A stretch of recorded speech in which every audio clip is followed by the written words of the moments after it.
Hi everyone. So last lecture I given the information of user defined data type. So means we started the unit structure and dynamic memory allocation where I told you the information of okay user defined data type because there are types of data type in that predefined like int float character derived like array pointer and the next one is a user defined data type. Okay, user defined data type. So this user defined data types okay is necessary because the predefined data type like int float are insufficient to solve some real kind of problem. So some circumstances we have okay to solve that problem. There is a mechanism that is provided by C programming language, that is user defined data type. User defined data type means user can define okay that data type, so it is called as a user defined data type. So that is user defined data type is the structure. So we know that okay, so structure okay is user defined data type. Okay, and it is a collection of various different elements that having different data types. So like array and structure, in array is a collection of data item having same data type. Array like here the example int a of 10. Okay, assume here it is the example int a of 10. So this int is the array. Okay, int is a data type, sorry, int is data type, a is the array, and a stores total 10 elements, and that all 10 elements okay having value of type integer. So array is the collection of data item having same data type. Okay, अरे म्हणजे काय बघा, तर अरे काय करतो एकापेक्षा जास्त इलेमेंट्स तो स्टोअर करतो. जसं इथं ए हा अरे आहे, हा 10 इलेमेंट्स व्हॅल्यूज स्टोअर करतो आणि ह्या 10 व्हॅल्यूज इंटिजर टाईपचे असणार आहेत. पण स्ट्रक्चरच्या बाबतीत सुद्धा बघा, स्ट्रक्चरच्या बाबतीत स्ट्रक्चर इज ऑल्सो लाईक अरे collection of data item, like structure also collection of data item, but structure stores different data types. Okay, structure contains the data elements that having different data types.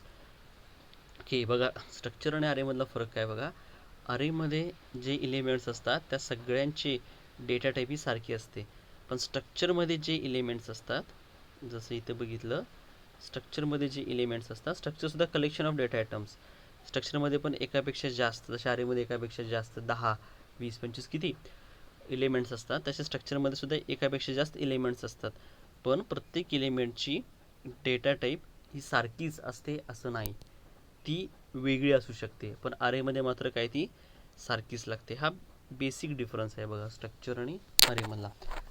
तर structure हे जे काय data type आहे, user define data type आहे, हे आपण जेव्हा ते लिहितो की ते मांडतो तेव्हा आपण कीवर्ड वापरतो कोणता, स्ट्रक्ट हा कीवर्ड वापरतो. So that time we use the keyword struct. Here is the example, we use the keyword struct, name of that user define data type that is employ. बघा इथं स्ट्रक्ट हा keyword वापरला.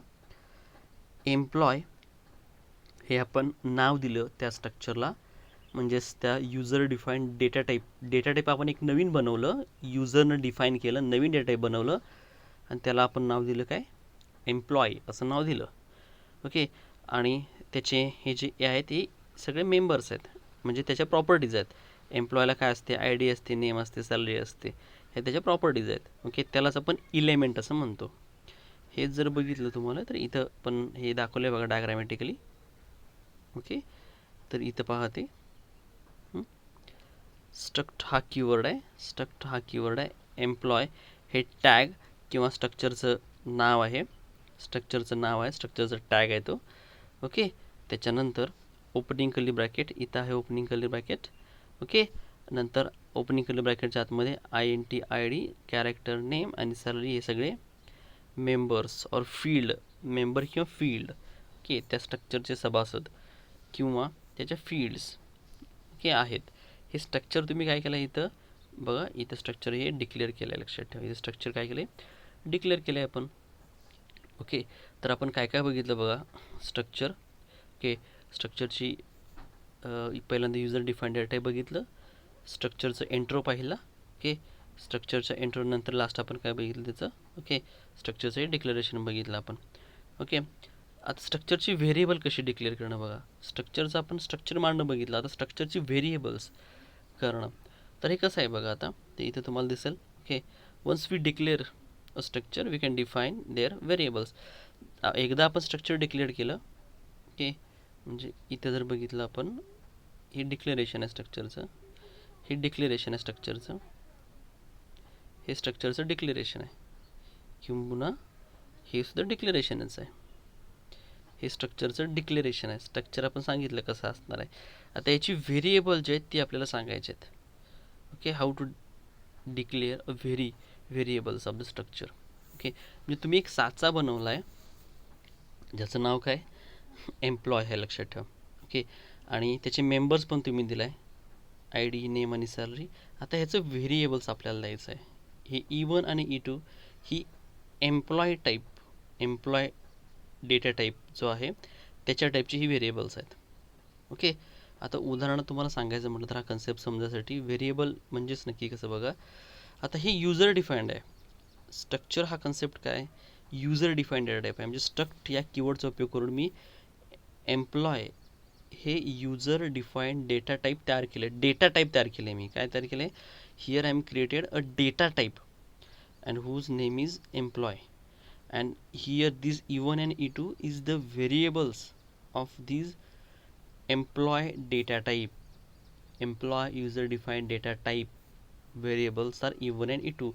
Like जसं आपण बघा प्रीडिफाईंड data type कोणता आहे, INT. Okay. समजा E1 E2 असं मी दिलं तर याचा अर्थ काय, ही दोन व्हेरिएबल्स आहेत, बरोबर आहेत का. E1 E2 ही व्हेरिएबल्स आहेत.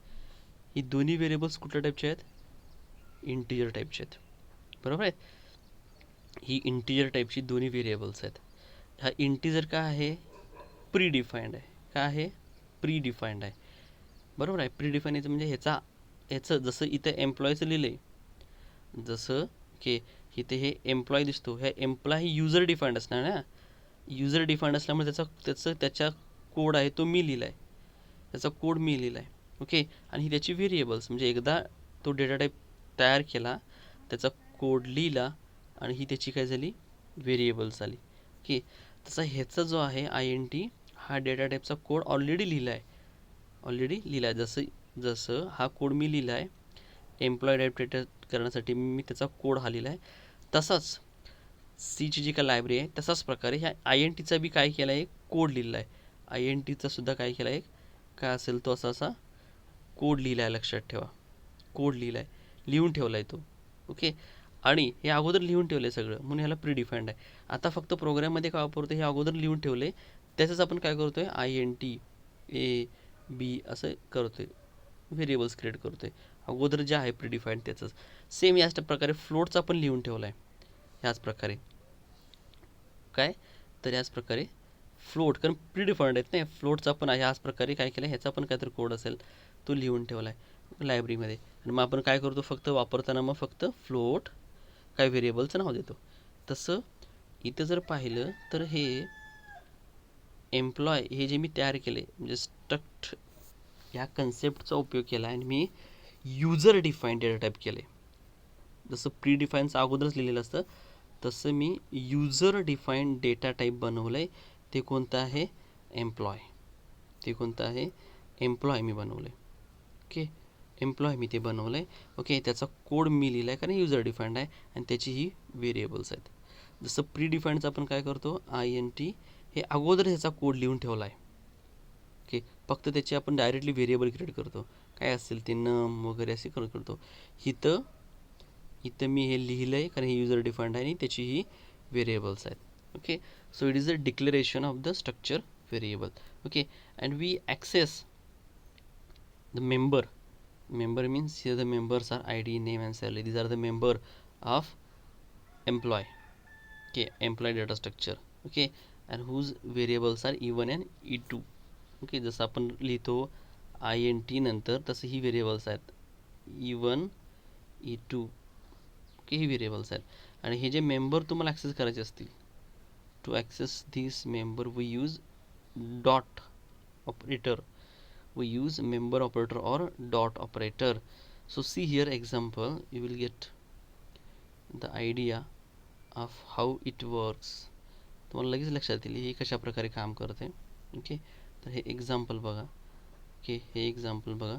ह्या एक्झाम्पलमध्ये मी काय केले की दोन एम्प्लॉईजची त्याचा आय डी, दोन एम्प्लॉईजचा आय डी घेतो आहे, नेम आणि सॅलरी घेतो आहे मी आणि तेच प्रिंट करतो आहे. इथं बघितलं तर हे बघा, हे आउटपुटला दिसतं बघा, एम्प्लॉय वनचा आय डी, त्याचं नेम आणि सॅलरी.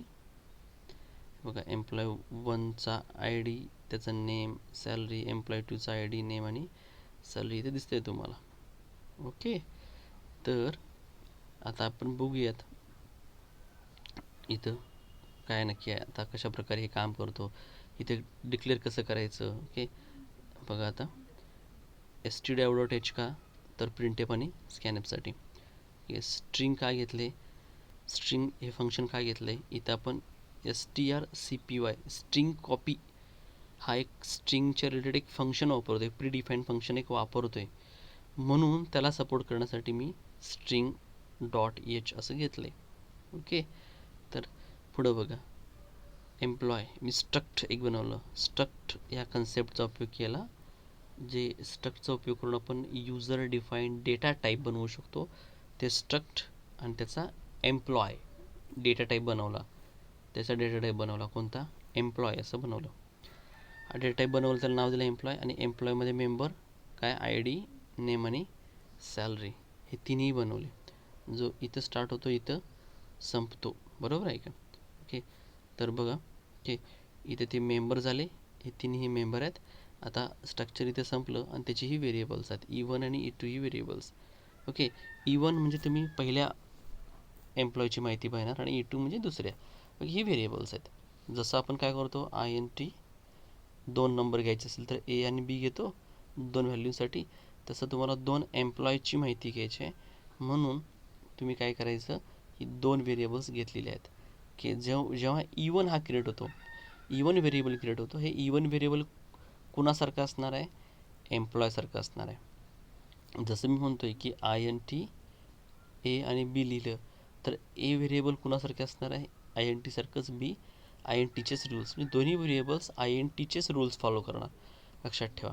ओके, म्हणजे किती व्हॅल्यू स्टोअर, कुठली व्हॅल्यू स्टोअर करायची आहे, मेमरी किती घेणार, रेंज काय आहेत, हे सगळं ते INTचंच फॉलो करते.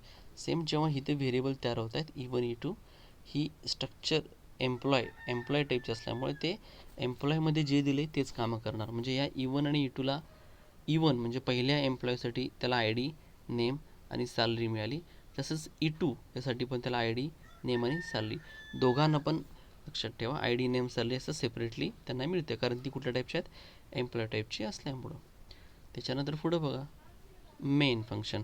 ओके, मेन फंक्शनच्या आतमध्ये बघितलं तर काय दिसते बघा, इथे मी कमेंटमध्ये दिले स्टोअर फर्स्ट एम्प्लॉय इन्फॉर्मेशन, पहिला एम्प्लॉय जो आहे त्याची माहिती काय करायची, आपल्याला स्टोअर करायची आहे, त्यासाठी दिले स्टोअर फर्स्ट एम्प्लॉय इन्फॉर्मेशन. आणि इथे दिले बघा मी E1 dot I D is equal to 100. E1 dot I D याचा अर्थ काय, इथं किती व्हेरिएबल्स आहेत, E1 व्हेरिएबल आहे, E2 व्हेरिएबल आहे. ओके, तर जेव्हा E1 साहजिकच व्हेरिएबल तयार होतं, तेव्हा E1ला आय डी मिळतं, नेम मिळते, सॅलरी मिळते. सेम E2ला पण आय डी, नेम आणि सॅलरी. ओके, तर समजा E1 हे पहिले व्हेरिएबल आहे, तर E1 या पहिल्या व्हेरिएबलसाठी आपण व्हॅल्यू काय दिलेली आहे बघा, E1साठी, E1ला E1 म्हणजे पहिला जो काय आहे. ओके, तर त्या पहिल्याला, ओके, तर पहिल्यासाठी म्हणून, ओके, तर पहिल्यासाठी आहे E1ला काय म्हटलं मी तुम्हाला, E1ला आय डी, नेम आणि सॅलरी आहे. त्या E1च्या I Dila me value direct दिली किती, 101, म्हणजे पहिला एम्प्लॉय आहे. E1 हा समजा तुम्ही पहिला एम्प्लॉय, E1 असं दिलं आहे, एम्प्लॉय फर्स्ट समजा तुम्ही हे व्हेरिएबल स्टोअर करते पहिल्या एम्प्लॉयची माहिती, तर त्याचा किती आय डी, 101. आता दुसरं काय केलं बघा, स्ट्रिंग कॉपी केले, काय केलं आहे, ओके, सोनू जयस्वाल असं म्हणून दिलं आहे. ओके, हे त्याचं नाव, हे काय केले बघा, मी कॉपी केले कशामध्ये, E1 जो पहिला आहे एम्प्लॉय त्याचं नेम काय दिलं मी, सोनू जयस्वाल, म्हणजे ही जी काय स्ट्रिंग आहे, ही स्ट्रिंग कुणामध्ये कॉपी केली मी, E1 डॉट नेमला, E1 ह्या व्हेरिएबलच्या नेमला. ओके, कारण इथं काय आहे, नक्की व्हेरिएबल कोणाचं? का? कारण इवन तुम्ही डायरेक्टली असं लिहू शकत नाही. आय डी डायरेक्ट लिहू शकत नाही तुम्ही. सॅलरी डायरेक्ट लिहू शकत नाही, लक्षात ठेवा. की नेम तुम्ही डायरेक्टली असं लिहू शकत नाही. कारण का? कारण इथं आपली व्हेरिएबल्स काय आहेत? E1 आहे, E2 आहे, काही असतील व्हेरिएबल, E3 E4 काही असतील. तर हे प्रत्येकाला लक्षात ठेवा, हे E1ला हे सगळं मिळालं, E2ला तेच सगळं मिळालं. तर तुम्ही फक्त जर डायरेक्ट आय डी लिहिलात तर हा आय डी नक्की कुणाचा? E1चा, E2चा का आणि कुणाचा? हे समजायला हवं. ओके, म्हणून आपल्याला हे द्यावं लागतं. हा डॉट ऑपरेटर तिथं वापरावा लागतो. ह्याला ओके मेंबर ऑपरेटर पण म्हणतात, ओके, किंवा डॉट ऑपरेटर म्हणतात. जे ॲक्सेस करण्यासाठी वापरण्यात येतं. जे स्ट्रक्चरचे मेंबर, म्हणजे हा स्ट्रक्चर एम्प्लॉय आहे त्याचे member I D name salary हे ॲक्सेस म्हणजे मिळवण्यासाठी. मिळवणं म्हणजे काय? त्यांना एकतर किंमत देणं. जसं इथे मी देतो आहे आय डीला E1 हा जो आहे पहिला एम्प्लॉय, त्याच्या आय डीला व्हॅल्यू दिली. ओके, म्हणजे व्हॅल्यू देण्यासाठी त्याला, ओके, आणि तसंच व्हॅल्यू त्याच्या प्रिंट करण्यासाठी. ओके, हे सगळं करण्यासाठी आपण डॉट ऑपरेटरचा उपयोग करतो आहे. म्हणजे हा E1चा आय डीला किती 101, तसंच E1च्या नेमला किती सोनू जयस्वाल, हे कॉपी झालं. ओके, ते काय झालं, हे आहे कॉपी झालं. तसंच E1च्या सॅलरीला, E1 जे आहे त्याच्या सॅलरीला किती 56,000 E1च्या सॅलरीला, म्हणजे E1 जो पहिला आहे, समजा पहिला एम्प्लॉय आहे त्याला हे असाईन झालं. आता दुसरा एम्प्लॉय, ओके, दुसरा जो एम्प्लॉय आहे त्या दुसऱ्या एम्प्लॉयची जर आपण बघितली माहिती, ओके, तर दुसऱ्या एम्प्लॉयसाठी E2 आपण क्रिएट केलं आहे वरतीच. E2ला आय डी किती, E2ला नेम, परत E2च्या नेमला जेम्स बॉन्ड, हे व्हॅल्यू याला कॉपी होते. ओके, आणि तसंच E2ची सॅलरी. कारण मी म्हटलं का तुम्हाला, E1ला आय डी आहे, E1ला नेम आहे, E1ला सॅलरी. याचा अर्थ पहिल्या एम्प्लॉयला आय डी आहे, त्याला नेम आहे, त्याला सॅलरी आहे. तसंच दुसऱ्या एम्प्लॉयला आय डी, नेम आणि सॅलरी. म्हणून आपण डायरेक्टली फक्त आय डी देऊ शकत नाही. का? कारण हा आय डी हा कुणाचा आहे? E1चा आहे, E2चा आहे. इथे कन्फ्युजन होतं, एरर येतो. म्हणून तो ह्याचा आहे, E1चाच आहे, E2चाच आहे, हे क्लिअरिफिकेशनसाठी म्हणून आपल्याला काय लागतं, इथे लिहावं लागतं E1 E2 काय असेल ते द्यावं लागतं. आता ह्याला व्हॅल्यू असाईन झाल्या E1च्या, बघा इथं व्हॅल्यू असाईन झाल्या E1च्या, ओके, व्हॅल्यू असाईन झाल्या E1 जो आहे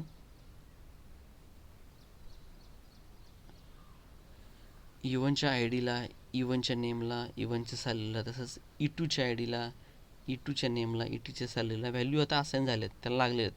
आता त्याच व्हॅल्यू, ज्या व्हॅल्यू असाईन झाल्यात त्याच व्हॅल्यू मी प्रिंट एफचा उपयोग करतो आहे आणि प्रिंट करतो आहे. ओके, एम्प्लॉय जो पहिला एम्प्लॉयचा आय डी किती E1 dot I D, so इथं असाईन झाला तोच आहे. तिथे दिसतं, इथं आउटपुटला पण दिसतं, इथे दिसतं आउटपुटला. ओके, मी प्रिंट एफमुळे प्रिंट होतं. तसंच पुढं ही स्टेटमेंट प्रिंट एफची प्रिंट करते. एम्प्लॉय वनचं नेम कोणाला असाईन झालं आहे? E1 नेमला इथं झालं आहे बघा, तेच मी इथे घेतलं. तसंच एम्प्लॉय वन सॅलरीसाठी एम्प्लॉय वनची सॅलरी, E1 सॅलरी जी आहे तीच व्हॅल्यू प्रिंट करते. हे दिसतं आपल्याला सॅलरी. सेम ओके, एम्प्लॉय टूसाठी बघा, याचं काय आहे की साहजिकच एम्प्लॉय टूला पण व्हॅल्यू असाईन झाले आहेत. हेच इथे घेतलं आहे प्रिंट एफ एम्प्लॉय टूचा आय डी, हे ई आय डी जो इथे दिसतो तुम्हाला, ई आय डी, एम्प्लॉय टूचं नेम, इथे नेम झालं आहे असाईन ते, आणि सॅलरी E2ची सॅलरी, तिन्ही व्हॅल्यू काय झाल्या असाईन झाल्या. ओके, तर हे एक्झाम्पल आहे बघा. ह्या एक्झाम्पलमध्ये आपण काय करतो आहे की स्ट्रक्चर आपण डिक्लेअर करतो आहे, त्याची व्हेरिएबल पण क्रिएट करतो आहे. जसं हे स्ट्रक्चर डिक्लेअर केलं, इथं व्हेरिएबल पण डिक्लेअर केली, त्याचे डेटा मेंबर पण दिले. ओके, आणि त्याच्यानंतर त्याला ॲक्सेस, त्याला व्हॅल्यू असाईन करण्यासाठी आपण डॉट ऑपरेटर दिलं आहे, व्हॅल्यू देण्यासाठी. मग इथे व्हॅल्यू दिली डॉट ऑपरेटरचा उपयोग करून, इथे व्हॅल्यू दिली इथे दिले व्हॅल्यू डॉट ऑपरेटरचा उपयोग करून, व्हॅल्यू त्याला दिलेत, आणि त्याच व्हॅल्यू मी प्रिंट एफचा उपयोग करून काय करते, प्रिंट करते. ओके, इथे तुम्ही आउटपुट बघितलं तर तुम्हाला ते दिसेल. आउटपुटला अशा प्रकारची माहिती तुम्हाला दिसेल. ओके.